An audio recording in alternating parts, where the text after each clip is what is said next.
Bonjour, ici Sébastien pour Cinémaniacs et aujourd'hui, je vais vous parler du jeu Far Cry 5 développé par Ubisoft et disponible en magasin depuis le 27 mars 2018.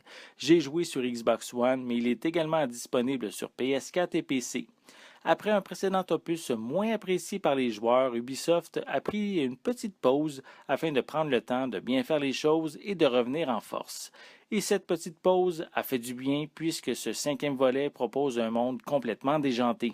L'histoire de ce nouvel opus se passe dans le Montana, aux États-Unis, dans la petite ville fictive de Hope County. Joseph Seed et plusieurs membres de sa famille y habitent et ensemble, ils ont créé une secte en réussissant à rallier plusieurs habitants tout en prenant en otage les autres.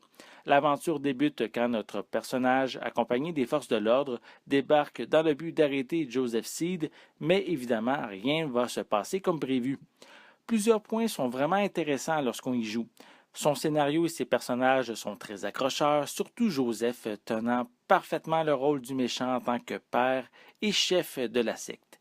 Les personnages secondaires contribuent également au fun qu'on a en jouant à Far Cry. Par exemple, différents experts répartis un peu partout sur la carte vont vous donner un coup de main après les avoir libérés de leurs tortionnaires. Et ils sont vraiment utiles. Ils vont même jusqu'à vous protéger quand vous êtes blessé gravement. Ce jeu à monde ouvert se divise en plusieurs sections, tous ayant un membre de la secte dirigeant les environs, amenant à effectuer des combats assez intenses avec la multitude d'armes à notre disposition, telles que des fusils, mitraillettes, grenades, pelles ou bâtons. La carte est vraiment très grande, s'étendant sur de nombreux kilomètres de forêts, de zones marécageuses et de régions habitées. Elle permet du même coup plusieurs activités à faire autres que la mission principale, allant à la prise de contrôle de lieux stratégiques, à la défense de territoire, en allant même jusqu'à la pêche et à la chasse. Ça nous permet de varier nos parties entre les missions principales. Ça va malgré tout finir par devenir redondant, mais nécessaire en même temps pour faire de l'argent afin d'améliorer nos armes et les capacités de notre personnage, qui, soit-il en passant, peut être modelé à votre image en début de partie via des paramètres de base permettant de choisir entre un homme et une femme. Ça reste quand même de l'esthétisme puisque ça n'a aucun effet sur l'aventure.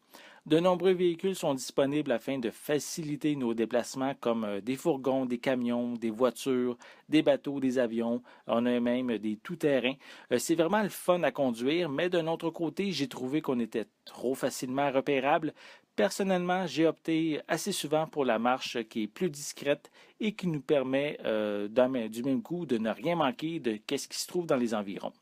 Côté technique, j'ai joué sur une Xbox One S et c'est clairement difficile d'y reprocher quelque chose. Les textures de l'environnement sont magnifiques, la profondeur des champs est bien définie.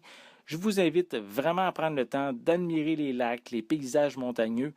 Ça offre ici vraiment un spectacle époustouflant avec une belle luminosité. Mais tout n'est pas parfait puisqu'il n'y a pas de changement météo. Les animations de certaines actions manquent à l'appel, comme lorsqu'on accumule les pots lors des périodes de chasse.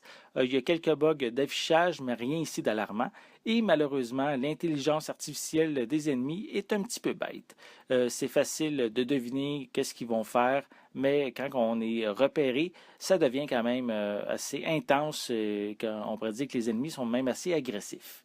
Pour ce qui est du mode multijoueur, on peut jouer en coopération dans la campagne solo, mais il existe aussi un mode arcade proposant un éditeur de cartes complet avec des défis à compléter et de l'affrontement entre joueurs.